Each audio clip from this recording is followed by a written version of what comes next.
Today we talk about how can you disable this sign or know how you can do that on your app. So you just follow this ways and it's going to work with you. All you have to do in first, you just go down, click here on account down here. When you just click here on account, it's going to take you to your profile. It's going to show for you like this. You go above this sign, click on it here.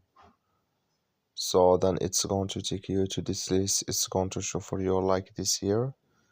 Then you click here on notifications here, just click on it.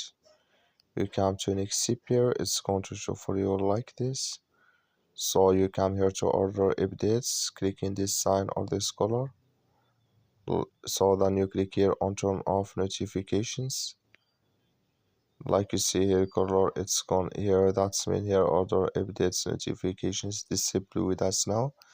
That's all you have to do. That's all. Thank you for watching. Don't forget to support us by like and subscribe.